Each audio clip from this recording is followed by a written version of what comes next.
Hello friends, ఎలా ఉన్నారు? నేను బాగున్నాను. మీరందరూ బాగుండాలని కోరుకుంటున్నాను.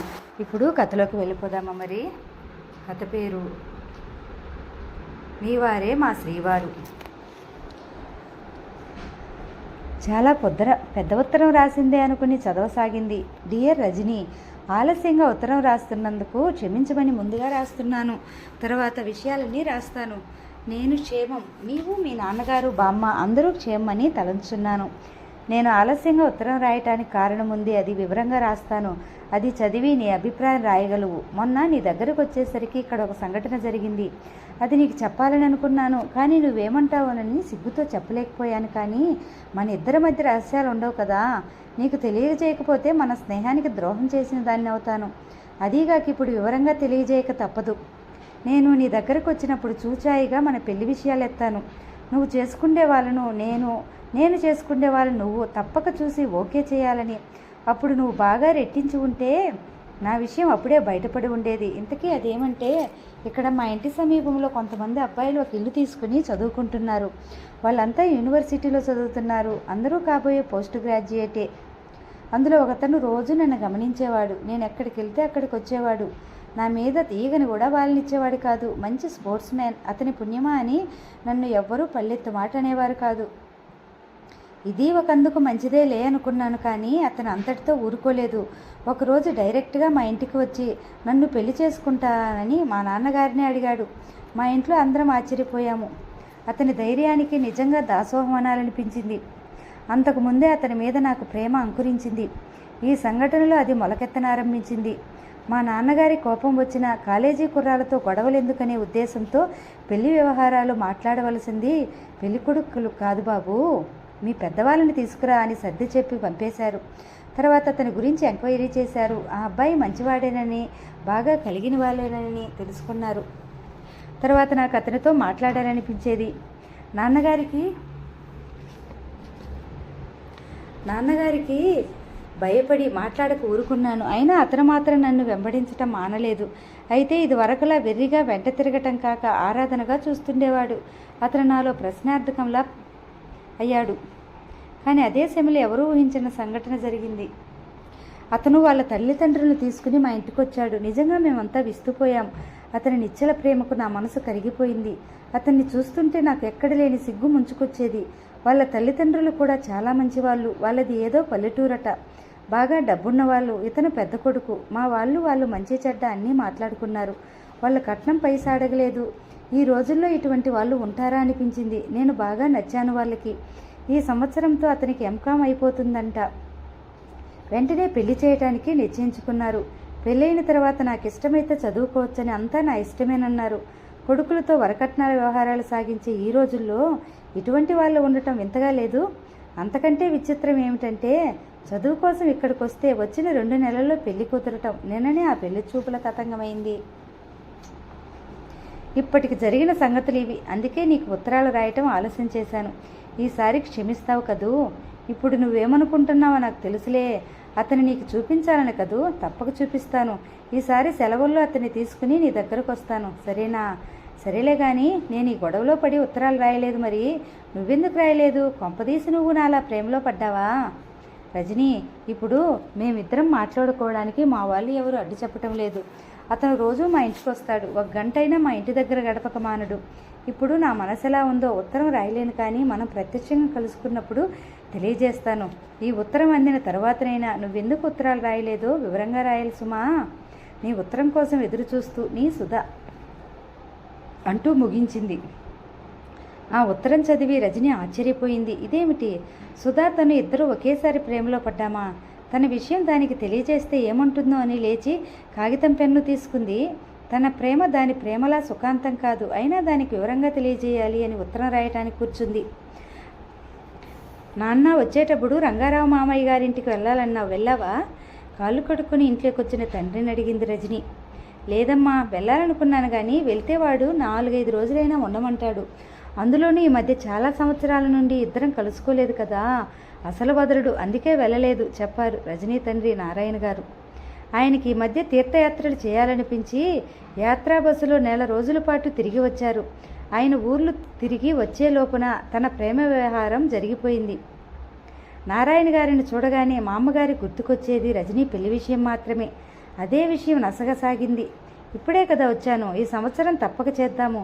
4-5 రోజుల్లో రంగారావు దగ్గరికి వెళ్ళి అన్ని విషయాలు మాట్లాడి వస్తాను, సరేనా అని చెప్పి ఆవిడను ఊరుకోబెట్టారు నారాయణ గారు.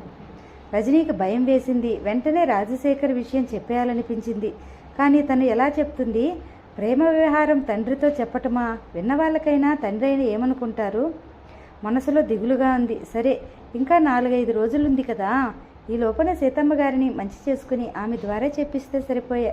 ఒకవేళ ఆమె ఒప్పుకోకపోతే తన కృష్ణ ఉన్నాడు అనుకుంది. కృష్ణ పేరు తలుచుకోగానే కొండంత ధైర్యం వచ్చింది. సీతమ్మ గారు మాత్రం, అన్నయ్య, ఈ మధ్య రంగారావు గారి స్నేహితు కొడుకునని చెప్పుకుని ఒక అబ్బాయి ఇక్కడికి వచ్చి ఒక 20 రోజులున్నాడు అని చెప్పింది. రజనీ రాజశేఖర్ల విషయం చెప్పాలనుకుంది, కానీ అటువంటి విషయాలు చెప్పటం మంచిది కాదు. అయినా ఇప్పుడేం జరగట్లేదుగా, వాళ్ళు ఏమైనా తొందరపడితే అప్పుడు చెప్పినా బాగుంటుంది అని అనుకుంది. సీతమ్మ గారు చెప్పిందంతా విన్న నారాయణ గారు,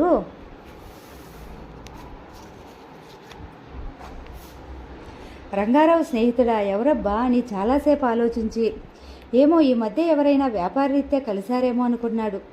రజనీకి మాత్రం మళ్ళా రాజశేఖర్ను చూడాలని, కలుసుకోవాలని, తన ప్రేమను తెలియజేయాలని ఆరాటంగా ఉంది. కానీ అతన్ని మళ్ళా ఎలా కలుసుకోవాలో అర్థం కావట్లేదు. తమదే నిష్కల్మషమైన ప్రేమ అయితే త్వరలోనే ఒకరినొకరు కలుసుకుంటారు అనుకుంది. ఏమండి, మీకు శుభవార్త చెప్పనా? భర్తకి కాఫీ ఇస్తూ అడిగింది దేవకి. భార్య వంక చూశారు రంగారావు గారు. మనకి ఇక ఎలాగూ పిల్లలు పుట్టే అవకాశం లేదు, మరి నువ్వు చెప్పే శుభవార్త ఏమై ఉంటుంది? పిల్లలు పుట్టడం ఒకటే శుభవార్త, ఇక శుభవార్తలే ఉండవా? ఇంకేముంటాయి? పెళ్ళి ఏమిటి? పెళ్ళా? కొంపదీసి మీ అబ్బాయి గారు ఎవరినైనా పెళ్లి చేసుకొచ్చాడా ఏమిటి? నీ హుషారు చూస్తుంటే కోడలు వచ్చిందన్న ఆనందం చాలా ఎక్కువగా ఉన్నట్లుందే. మీకు మాత్రం ఉండనట్లు. అబ్బా దేవకి, సంగతేమిటో చెప్పు. సంగతేముంది, మీరే చెప్పారుగా.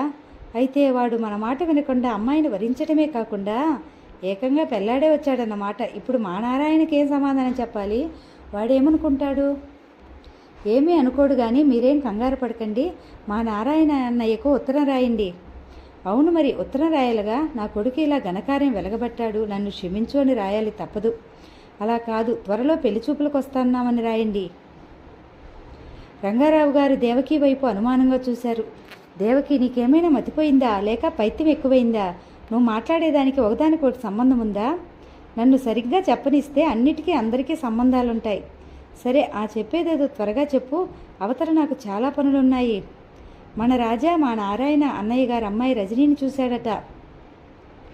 ఆ అమ్మాయి వాడికి నచ్చిందట. పెళ్లి చేసుకోవడానికి అభ్యంతరం లేదన్నాడు. చూశాడా? మరైతే ఇక పెళ్లి చూపులు దేనికి? అక్కడ వీడు మీ స్నేహితుడి గారి అబ్బాయిగా చెప్పుకున్నాడట. తర్వాత ఏం జరిగిందో ఏమో, పెళ్లి చూపుల తర్వాతే పెళ్ళి అంటున్నాడు. అంతవరకు అక్కడికి వెళ్ళిన మన రాజశేఖర్ రావుగారి అబ్బాయిని తెలియకూడదట, గట్టిగా చెప్పాడు. రంగారావు గారు ఆలోచనలో పడ్డాడు. కాసేపు ఆలోచించి దేవకిని చూస్తూ, మనవాడు అక్కడేదో చేసుంటాడు, అది ఏమిటంటావు? ఏమో, మనకేం తెలుసు. వాడు ఇంకేం చెప్పటం లేదు. అదేమిటో తెలుసుకోవాలంటే మనం పెళ్లి చూపులు వెంటనే ఏర్పాటు చేయాలి. ఈరోజే మా నారాయణకు ఉత్తరం రాస్తాను. మరి మీరు రావటానికి కుదురుతుందా? కుదర్చకపోయినా కుదుర్చుకోవాలి, తప్పదుగా. నాకు నారాయణ చూడాలనుంది. పోనీలేండి, ఈ వంకతోనైనా అక్కడికి వెళ్తున్నాం. అయితే తమరు బయలుదేరుతున్నారా? నేను లేకుండా పెళ్లిచూపులా? చిరుకోపం ప్రదర్శించింది ఆవిడ. నవ్వుకున్నారాయన. రంగారావు గారి దగ్గర నుండి వచ్చిన ఉత్తరం చదువుకున్న నారాయణ గారు మా అమ్మగారి దగ్గరకు వచ్చి, చూసావా, మన రజనీ పెళ్లి గురించి నేను రంగారావు దగ్గరికి వెళ్ళి మాట్లాడాలనుకున్నానా? వాడే వాళ్ళ అబ్బాయిని తీసుకుని పెళ్లి చూపులకు వస్తున్నాడట. ఉత్తరం రాశాడు అని చెప్పాడు. పోనీలే నాయన, నేను బతికుండగా దానికి 4 అక్షింతలు పడిపోతే అదే చాలు అందావిడ. ప్రక్క నుండి ఆ మాటలు వింటున్న రజనీకి మాత్రం పచ్చి వెలక్కాయ నోట్లో పడ్డట్టయింది. తన వ్యవహారం తెలియజేయవలసిన సమయం వచ్చింది. ఇప్పుడేమిటి చేయటమా అని దీర్ఘంగా ఆలోచించసాగింది. తనంతట తన తండ్రితో చెప్పటానికి ధైర్యం చాలటం లేదు. అసలు ఏమని చెప్తుంది? సీతమ్మ గారితో చెప్పిద్దామంటే ఈ మధ్య ఆమె వ్యంగ్యంగా మాట్లాడుతోంది. ఆమెకు ఎలా నచ్చజెప్పాలో తెలియటం లేదు. సరిగ్గా సమయంలో లేకుండా వెళ్ళిపోయాడు కృష్ణ. అతనికి ఈ మధ్య ఊరు సేవ ఎక్కువైపోయింది. తన ప్రేమలో ఏదో లోటు ఉందన్నమాట. లేకపోతే ఇలా ఎందుకు జరుగుతుంది అనుకుంది. మళ్ళా తనే వాళ్ళు వచ్చేది పెళ్లి చూపులకేగా. వాళ్ళు వచ్చి వెళ్ళిన తర్వాత పెళ్లి కొడుకు నచ్చలేదని చెప్తుంది.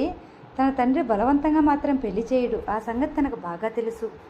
ఆ తర్వాత మెల్లిగా తన వ్యవహారం చెప్తుంది. అమ్మ రజనీ, మా రంగారావు గారు వాళ్ళ అబ్బాయిని తీసుకుని వస్తున్నాడమ్మా నిన్ను చూడడానికి, తండ్రి చెప్పాడు దగ్గరకొచ్చి. నన్ను చూడటం దేనికి నాన్న? తెలిసినా తనకేమీ తెలియనట్లు అడిగింది.